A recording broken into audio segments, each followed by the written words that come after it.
Hey guys, வாழ்க்கையில நம்ம என்னென்ன விஷயம்லாம் செஞ்சா முன்னேறலான்னு நிறைய பேர் நிறைய விஷயம் சொல்லியிருப்பாங்க. அப்படி நீங்க முன்னேறணும்னா என்னென்ன விஷயம் பண்ணக்கூடாதுன்னு யாரும் பெருசா சொல்லிருக்க மாட்டாங்க.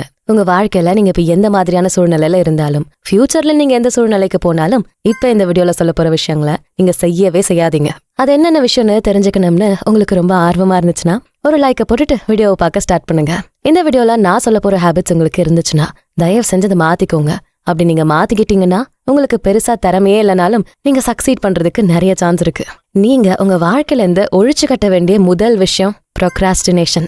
அதாங்க, செய்ய வேண்டிய வேலையெல்லாம் செய்ய வேண்டிய நேரத்துல செய்யாம எல்லாத்தையும் அப்புறம் செய்யலாம், நாளைக்கு செய்யலாம், இதுக்கப்புறம் பாத்துக்கலாம், அதுக்கப்புறம் செய்யலான்னு காரணம் சொல்லி சொல்லி கடைசி வரைக்கும் அந்த வேலையை செய்யாம தள்ளி போட்டு கடைசி நேரத்துல செய்யறது.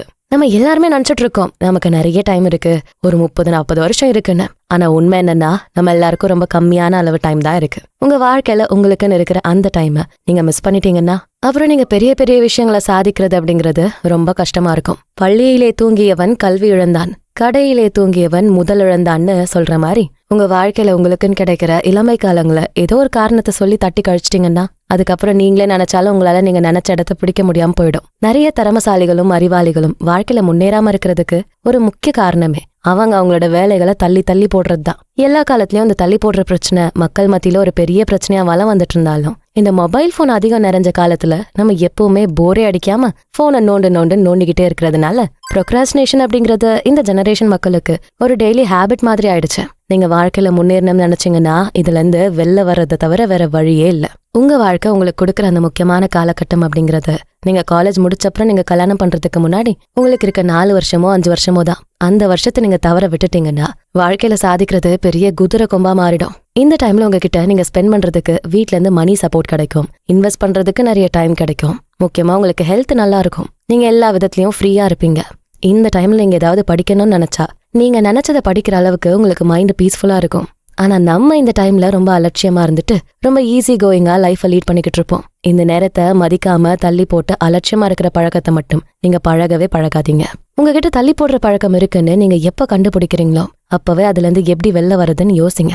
ரொம்ப யோசிச்சு அதுலயே ஸ்டக் ஆகி நின்னுடாம எவ்வளவு சீக்கிரம் முடியுமோ அவ்வளோ சீக்கிரம் அதுல இருந்து வெளியே வாங்க. ஒரு தடவை நீங்க இந்த பழக்கத்தை பழகிட்டீங்கன்னா அதுல இருந்து வெளியே வர்றது கஷ்டம்தான். ஆனா முடிஞ்ச வரைக்கும் அந்த பழக்கத்தை பழகாதீங்க. எந்த விஷயத்தையும் ஓவர் திங்க் பண்ணாதீங்க. இன்னைக்கு நாள்ல ப்ரொக்ராஸ்டினேட் பண்ற எல்லாரும் பண்ற ஒரு பெரிய தப்பு ஓவர் திங்க் பண்றது.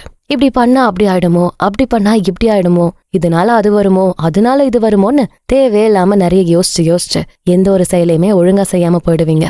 நீங்க ஓவர் திங்க் பண்ணாம இருக்கணும்னா நீங்க எந்த விஷயத்துக்காக ஓவர் திங்கிங் பண்றீங்களோ துணிஞ்சு இறங்கி அந்த விஷயத்த ஸ்டார்ட் பண்ணிடுங்க. அதிகபட்சம் அதனால ஒரு 20,000 30,000 பணமோ 3 இல்ல 4 மாசமோ தான் செலவாயிருக்கும். அதனால நமக்கு பெரிய நஷ்டம்லாம் ஒன்றும் ஆயிடாது. அட்லீஸ்ட் நமக்கு அது ஒரு எக்ஸ்பீரியன்ஸா இருக்கும். அடுத்த வாட்டி நீங்க எந்த விஷயத்துக்கும் ரொம்ப பெருசா யோசிக்காதீங்க. தோல்வியை நினைச்சு பயப்படாதீங்க. தோல்வியை விட வேற யாராலையும் நமக்கு ஆணித்தரமான அனுபவத்தை கொடுத்துடவே முடியாது. Overthinking leads to procrastination. எரியறத பிடுங்கன்னா கொதிக்கிறது தானா அடங்கும்னு சொல்ற மாதிரி ஓவர் திங்க் பண்றதை குறைச்சிக்கிட்டா procrastinate பண்றது தானா குறைஞ்சிரும். 2வது நான் சொல்ல போற விஷயம் தூக்கம்.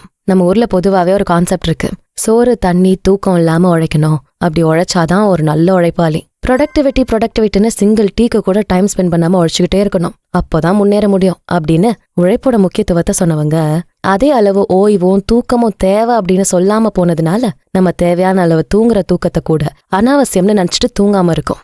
நீங்க என்னதான் ஃபிட்டான பர்சனா இருந்தாலும் சரியான அளவுக்கு உங்ககிட்ட தூக்கம் இல்லைன்னா உங்க உடம்புல ஸ்ட்ரெஸ் ஹார்மோன் அதிகமாகி உங்களுக்கு தேவையில்லாத உடல் கோளாறுகள் எல்லாம் ஏற்படுத்தும். ஒரே வெயிட்லயே இருந்தா கூட ட்ரெஸ்ஸோட சைஸ் டிஃபர் ஆகும். அந்த மாதிரிதான் தூக்கமும். ஒவ்வொருத்தரும் அவங்களோட தேவைக்கு தகுந்த மாதிரி அவங்க வேலை உடல்நிலை இதெல்லாம் கணக்குல வச்சு தூங்கணும். குறைஞ்சது 6, அதிகபட்சம் 8. இதுக்கு அதிகமாவோ கம்மியாவோ தொடர்ந்து நீங்க தூக்கத்தை வச்சிருக்கும் போது உங்களுக்கு தேவையில்லாத நிறைய உடல் சம்பந்தமான மனசு சம்பந்தமான பிரச்சனைகள் வர்றதுக்கு நிறைய வாய்ப்பு இருக்கு. நிறைய பேருக்கு இருக்கிற பெரிய பிரச்சனை, நானே போய் தூங்கலாம்னு நினைச்சா கூட எனக்கு தூக்கம் வர மாட்டேங்குது, அதனால என்னால கரெக்ட் டைமுக்கு எழுந்திருக்க முடியல, இதனாலேயே என்னோட ஸ்கெடியூல்ல என்னால ஒழுங்கா ஃபாலோ பண்ண முடியல, இப்படியெல்லாம் சொல்லுவாங்க. இந்த மாதிரி சொல்றவங்களா நீங்க இருந்தீங்கன்னா உங்களுக்கு நான் ஒன்னே சொல்றேன், நம்ம யாருமே பிறக்கும் போது எந்த பழக்கத்தையும் பழகிக்கிட்டு வரல, எல்லாமே நம்மள உருவாக்குனதுதான். நீங்க மனசை வச்சு ரொம்ப டிட்டர்மினேஷனோட இருந்தீங்கன்னா உங்களாலையும் நீங்க நினைச்ச பழக்கத்தை பழகிக்க முடியும். ரொம்ப டைம் எல்லாம் எதுவுமே தேவையில்ல. ஒரு 2 வாரம் நீங்க சரியான டைம்ல தூங்கி சரியான டைம்ல எழுந்திருச்சு நல்ல ஹெல்தி ஃபுட்டை சேம் டைம்ல சாப்பிட்டு ஒரு ருட்டீனை ஃபாலோ பண்ணீங்கன்னா அதுவே உங்களுக்கு பழகிரும். ஃபாலோ பண்றதுக்கு கஷ்டமா இருந்தாலும் ஒரு 2 வாரம் மட்டும் கஷ்டப்பட்டு செஞ்சு பாருங்க, உங்களாலேயும் உங்க லைஃப்ல ஒரு நல்ல டிஃபரன்ஸை பார்க்க முடியும். இப்ப நான் என்ன சொல்ல வரேன்னா, உங்க லைஃபுக்கு ருட்டீனான தூக்கம் அப்படிங்கிறது ரொம்ப முக்கியம். நீங்க ஒரு ஹெல்தியான ஸ்லீப் சைக்கிள்ல இருக்கணும்னா நீங்க தூங்க போற ரூம்குள்ள உங்களோட செல்போனே வரக்கூடாது. எவ்வளவு முக்கியமான விஷயமா இருந்தாலும் சரி, அதை அடுத்த நாள் பாத்துக்கலான்னு நீங்க தூங்க போறப்போ மொபைலை ஆஃப் பண்ணி வைக்கிறது தான் ஒரு நல்ல தூக்கத்தை உங்களுக்கு கொடுக்கும். உங்க உடம்புக்கு எதுவுமே தெரியாது, எல்லாமே நீங்க பழக்கப்படுத்துறது தான். நீங்க ஒழுங்கா பழக்கப்படுத்துனீங்கன்னா அதுவும் ஒழுங்கா பழகிக்கும். லைஃப்ல நிறைய கன்ஃபியூஷன்ஸ் வராம இருக்கணும்னா உங்களுக்குன்னு ஒரு ஃபிக்ஸ்டு ருட்டீன் இருக்கணும். டார்க்கான ரூம், அப்புறம் கூலிங்கான டெம்பரேச்சர், டிம்மான லைட்ல புக்கு படிக்கிறது, இதெல்லாம் உங்களுக்கு சீக்கிரமா தூக்கத்தை வர வைக்கும். இப்போ மூணாவதா நான் சொல்ல போறது அன்ஹெல்தி ஈட்டிங். நம்ம செய்யற உடற்பயிற்சி, நம்ம சாப்பிடுற சாப்பாடு, நம்மளோட ஸ்ட்ரெஸ், இது மூணும் தான் நம்மளோட லைஃபை நம்ம எவ்வளவு ஹாப்பியா வாழறோம் அப்படிங்கறத தீர்மானிக்கிற காரணிகள். சில நேரங்கள்ல உங்களால உடற்பயிற்சி செய்ய முடியாம கூட போகலாம். ஆனா நீங்க அதுக்கேத்த மாதிரி ஃபுட் எடுத்துக்கணும். உங்க மனநிலையும் கொஞ்சம் கவனிச்சுக்கணும். ஸ்ட்ரெஸ்ஸை நீங்க உங்க கண்ட்ரோல்ல வச்சுக்கணும்னா நீங்க எதை பத்தியுமே ரொம்ப பெருசா கவலைப்படக்கூடாது. நீங்க ஒன்னும் கொலை பண்ணல, ஃப்ராடு பண்ணல, டாக்ஸ் கட்டாம கவர்மெண்ட்டை ஏமாத்தல. இந்த விஷயம்லாம் நீங்க பண்ணல அப்படின்னா உங்க வாழ்க்கையில இருக்கிற பிரச்சனைகள் எல்லாமே ரொம்ப சின்ன சின்ன பிரச்சனைகள் தான். அது எல்லாமே மேனேஜபிள் தான். உங்க லைஃப்ல ஒரு ப்ராப்ளம் வருதுன்னா அது உங்களால ஹேண்டில் பண்ற அளவுக்கு உள்ள ப்ராப்ளம் தான். என்ன பெருசா கடன் இருக்கும், நிறைய செலவுகள் இருக்கும். இதான் பெரும்பாலான மனுஷங்களோட பிரச்சனை. இப்ப நீங்க உட்காந்து ஃபீல் பண்றதுனால அந்த பிரச்சனை ஒன்னும் மேஜிக்கா மறைய போறது இல்ல. நடக்கிறது நடக்கட்டும். நீங்க உங்களோட தூக்கத்தை அதுக்காக தியாகம் பண்ணக்கூடாது. அதே மாதிரி ஈட்டிங்லையும் தேவையில்லாத குப்பையை தூக்கி வயிற்றுக்குள்ள போட்டு அதெல்லாம் உங்க வயிறை டைஜஸ்ட் பண்ண சொல்லாதீங்க. ஜங்க் ஃபுட்ஸ், அப்புறம் ரொம்ப கலர்ஃபுல்லா இருக்கிற ஃபுட்ஸ் எல்லாம் சாப்பிடாதீங்க. கலர்ஃபுல்லா இருக்கிற ஃபுட்ஸ் எல்லாம் அப்படியே பாய்சன் தான். கேன்சர்லாம் வர்றதுக்கு முக்கியமான காரணமா இந்த கலரிங் ஏஜென்ட்ஸ் இருக்கு. கேக்கு, ஐஸ்கிரீம், சாக்லேட், இந்த மாதிரி கலர்ஃபுல்லா இருக்க ஃபுட்ஸ் உங்களுக்கு எவ்வளவு பிடிச்ச ஃபுட்டா இருந்தாலும் அதை நீங்க ஒதுக்குறதா உங்களுக்கும் உங்களோட ஹெல்த்துக்கும் நல்லது. ஜெம்ஸ் மாதிரி கலர்ஃபுல்லா இருக்கிற சாக்லேட்ஸ் எல்லாம் சாப்பிடுறதுக்கு வர்த்தே கிடையாது. நீங்க சாப்பிடுற ஃபுட்டோட அளவுலையும் கொஞ்சம் கவனமா இருங்க. நீங்க காலையில நல்லா சாப்பிட்டீங்கன்னா மதியம் நைட்டெல்லாம் உங்க சாப்பாட்டோட அளவை கம்மி பண்ணுங்க. நைட்டு கண்டிப்பா ஹெவியா சாப்பிடாதீங்க. முக்கியமா ரொம்ப சுகர் அதிகமா இருக்கிற சாக்லேட் கேக்கு இதெல்லாம் தூங்க போற நேரத்துல சாப்பிட்டு போய் தூங்காதீங்க. இந்த மாதிரியான சின்ன சின்ன விஷயங்கள் மட்டும் நீங்க பண்ணாம இருந்தீங்கன்னா போதும். உங்க ஹெல்த் ரொம்ப நல்லாவே மெயின்டைன் ஆகும். உங்க ஐடியல் வெயிட்டை மெயின்டைன் பண்றது தான் உங்களோட முழு மூச்சான வேலையா இருக்கணும். சாப்பாட்டு விஷயத்துல நீங்க காசு கொடுத்து வாங்கி உங்க உடம்புக்கு எடுத்துக்காதீங்க. நீங்க சாப்பிடுற சாப்பாட்டுல நிறைய ஃபைபர் இருக்க மாதிரி பாத்துக்கோங்க. நீங்க புரோட்டீன் மட்டுமோ இல்ல மீட் மட்டுமோ சாப்பிட்டீங்கன்னா உங்க டைஜஸ்டிவ் சிஸ்டம் ரொம்ப ஸ்ட்ரகிள் பண்ணும். நீங்க சாப்பிட்ட சாப்பாடை டைஜஸ்ட் பண்றதுக்கு நீங்க சாப்பிடுற சாப்பாடு ஈஸியா டைஜஸ்ட் ஆகணும்னு நினைச்சீங்கன்னா நிறைய ஃபைபர் சாப்பிடுங்க. அதே மாதிரி நிறைய தண்ணியும் குடிங்க. நமக்கு வர மூட்டு வலியோ, கை வலியோ, கால் வலியோ நமக்கு பெரிய பாதிப்பையோ பிரச்சனையோ ஏற்படுத்தாது.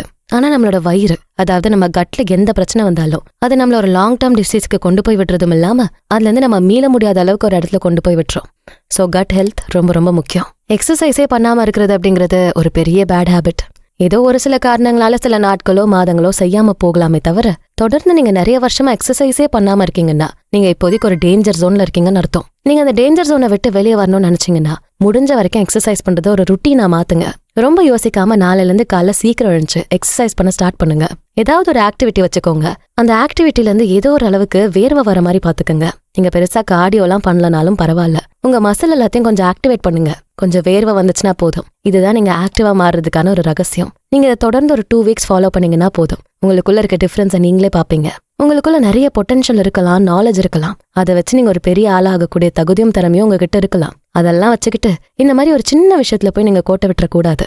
உங்க வாழ்க்கையில நீங்க சாதிக்கணும்னு நினைச்சீங்கன்னா ஃபுட்டு, ஸ்லீப் மாதிரி நீங்க சின்னதா நினைக்கிற விஷயங்கள்ல தான் நிறைய கவனத்தை வைக்கணும். இந்த விஷயங்கள் எல்லாம் நீங்க கவனம் இல்லாம இருக்கீங்க அப்படின்னா நீங்க சாதிக்கிறதுக்கு நீங்களே குறுக்க ஒரு தடையா இருக்கீங்கன்னு அர்த்தம். ஒரு மனுஷன் தான் மேல வைக்கிற தன்னம்பிக்கையும் தைரியத்துக்கும் 2 காரணம் தான். ஒன்னு உடம்பு, இன்னொன்னு அறிவு.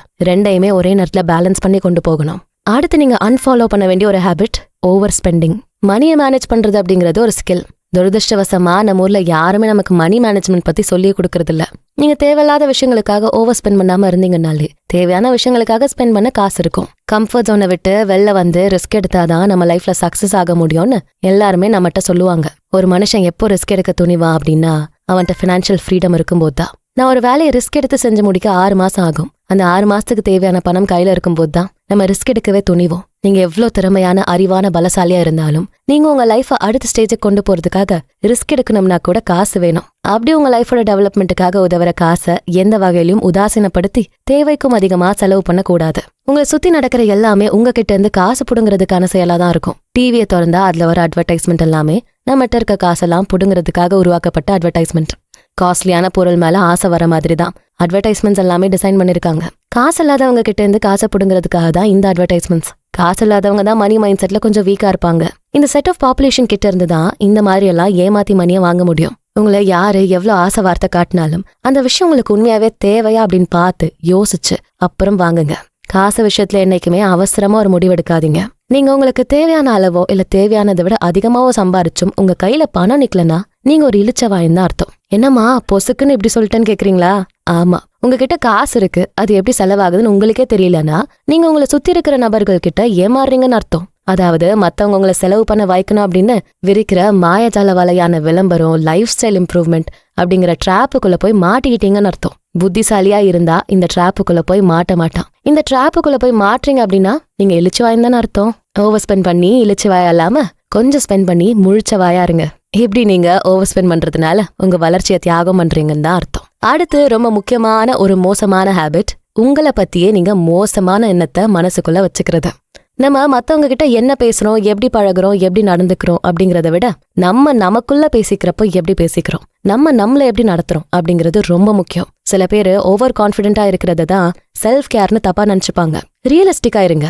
அதே சமயம் உங்களை நீங்களே மட்டமும் தட்டிக்காதீங்க. உங்களுக்குள்ள இருக்க இன்னர் செல்ஃபை நீங்க ஜோக்கர், வில்லன், ஹீரோ அப்படின்னு என்னவா வேணா ஆக்கலாம். அவங்கள நீங்க என்னவா ஆக்கணும்னு நினைக்கிறீங்களோ அப்படிதான் நீங்க ஃபியூச்சர்ல ஆவீங்க. நீங்க உங்க இன்னர் செல்ஃபை ஜோக்கரா வச்சிருந்தீங்கன்னா நீங்க ஜோக்கரா தான் வெளியே நடந்துப்பீங்க. ஸ்கூல் காலேஜ்லலாம் நம்ம நிறைய கேரக்டர்ஸ் பார்த்திருப்போம். சில பேர் ஹீரோ மாதிரி பிஹேவ் பண்ணுவாங்க, சில பேர் வில்லன் மாதிரி சிலுமிஷம் பண்ணுவாங்க, ஒரு சில பேர் கமீடியன் மாதிரி எப்பவுமே எல்லாரையும் சிரிக்க வச்சுட்டே இருப்பாங்க. இது எல்லாமே அவங்க மனசுக்குள்ள அவங்களா எப்படி இருக்கணும்னு அடிக்கடி யோசிக்கிறாங்களோ அதோட வெளிப்பாடுதான். எல்லாத்தையும் மீறியும் உங்களுக்குள்ள இருக்க உங்களோட இன்னர் செல்ஃப் நீ தோத்துருவேன்னு சொல்லி பயமுறுத்துதா? அந்த பயத்தை போக்க வைக்கிறதுக்கு நீங்க அதுக்காக உழைச்சு உங்களோட இம்ப்ரூவ்மெண்ட்டை உங்களோட இன்னர் செல்ஃப் கிட்ட காட்டணும். நம்ம எந்த உழைப்புமே போடலன்னா நீ ஒண்ணுமே பண்ணல, எதையுமே சாதிக்கல, நீ என்ன பெருசா கிழிச்சிட்ட அப்படின்னு இந்த மாதிரியான கேள்விகளை உங்க மனசாட்சி உங்களை பார்த்தே கேட்கதான் செய்யும். உங்க மனசாட்சி உங்களை பார்த்து இப்படி கேள்வி கேட்கும் போது நீங்க கூனி குறுகி நிக்காம இருக்கணும்னா நீங்க உங்க கனவுக்கான உழைப்பை இப்பவே ஸ்டார்ட் பண்ணி உங்களுக்கே நீங்க உங்க இம்ப்ரூவ்மெண்ட்டை ஒரு ப்ரூஃபா காட்டணும். ஒரு தடவை நீங்க உங்க ப்ரூஃபா காட்டிட்டீங்கன்னா அதுக்கப்புறம் நினைச்சாலும் இந்த மாதிரியான கேள்விகளை நீங்க உங்ககிட்ட கேட்க முடியாது. ஏன்னா யூ ஹாவ் யோர் ப்ரூஃப். நீங்க ஒரு வேலையை செய்யறதுனால உங்களுக்கு கிடைக்கிற எக்ஸ்பீரியன்ஸ், அந்த எக்ஸ்பீரியன்ஸ் தான் உங்களோட பெரிய அசட்டே. அந்த எக்ஸ்பீரியன்ஸ் தான் உங்க வாழ்க்கைக்கு ரொம்ப உதவும். அந்த எக்ஸ்பீரியன்ஸ் தான் லைஃப்ல இன்னும் பெரிய இடத்துக்கு போறதுக்கான கான்ஃபிடன்ஸை உங்களுக்கு கொடுக்கும். இதே கான்ஃபிடன்ஸோட அடுத்த வீடியோ வர வரைக்கும் வெயிட் பண்ணுங்க. இந்த பெஸ்டான கான்டென்ட்டை நாங்க கொண்டு வர்றதுக்கு நிறைய டைம் எடுத்து ரிசர்ச் பண்றோம், எஃபர்ட் போடுறோம். எங்களோட இந்த ஆடியோஸை நீங்க என்ஜாய் பண்றீங்க, உங்களுக்கு ரொம்ப பயனுள்ளதா இருக்குன்னா உங்களோட சப்போர்ட் கண்டிப்பா எங்களுக்கு வேணும். உங்களோட என்கரேஜ்மெண்ட் இருந்தா எங்களுக்கு ரொம்பவே பயனுள்ளதா இருக்கும். சோ எங்களோட யூடியூப் மெம்பர்ஷிப் குரூப்ல ஜாயின் பண்ணிக்கோங்க.